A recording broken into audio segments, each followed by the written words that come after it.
காது பிரச்சனைகளுக்கு முக்கிய காரணம் அவங்க இன்னைக்கு யூஸ் பண்ணுற கேஜெட்ஸ் தான்.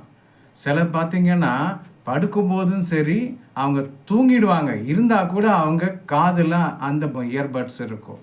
இது ஒரு 5-10 வருஷமாக நடந்துகிட்ருக்கு. இதனால் அவங்க காதே கெட்டு போயிடுச்சு. இப்போ ஒரு படம் வந்திருக்கு, அந்த படத்தில் சவுண்ட் எஃபெக்ட் ஜாஸ்தி தெரியுது, அதனால நமக்கு காது இரைச்சல் வருது. இதுக்கு எல்லாமே காரணம் நீங்கள் வாழ்ந்த வாழ்வியல் முறை கேடு.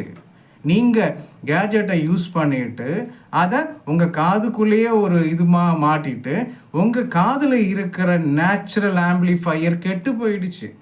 அதனால் உங்களுக்கு எந்த ஒரு எரிச்சலும், உங்கள் அம்மா உங்களை ஏதாவது சும்மா பேசினாலும், உங்கள் அப்பா உங்களை சும்மா பேசினாலும் உங்களுக்கு எரிச்சலாக தோன்றுது.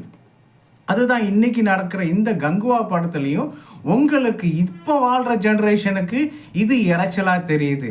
யார் யார் கேஜெட்டை யூஸ் பண்ணலையோ அவங்களுக்கு இந்த இரைச்சல் தெரியாது. நல்லா புரிஞ்சுக்கணும். அப்போனா உங்கள் வாழ்வியல் முறை தவறு. அந்த வாழ்வியல் முறை தவறுனால இன்னைக்கு இந்த லெவல் பாதிக்கப்பட்டிருக்கீங்க. இந்த லெவல் பாதிக்கப்பட்டால் கூட நம்ம வெளியே வந்துடலாம்.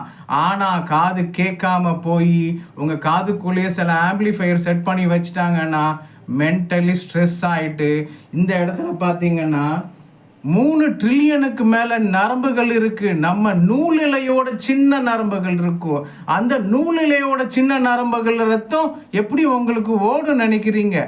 அதில் பிளாக் வந்துச்சுன்னா அவ்வளோதான், டோபமைன் லெவல் இம்பேலன்ஸ் ஆகிடும். அப்புறமா நீங்கள் ஒரு சைக்கோபேத் போல் இருப்பீங்க.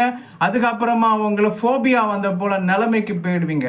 அதுதான் இப்போ சோஷியல் மீடியாவில் ரீல்ஸ் பார்க்குறவங்களுக்கு, வீடியோஸ் பார்க்குறவங்களுக்கும் கண்ட ப்ரோக்ராமை ஒரு நாளைக்கு 5 மணி நேரத்துலேருந்து 15 மணி நேரம் அவங்க மொபைலில் செலவு பண்ணி அது காதுக்குள்ளேயே மாட்டி வரைக்கிறதுனால தான் இந்த பிரச்சனைகள் வருது.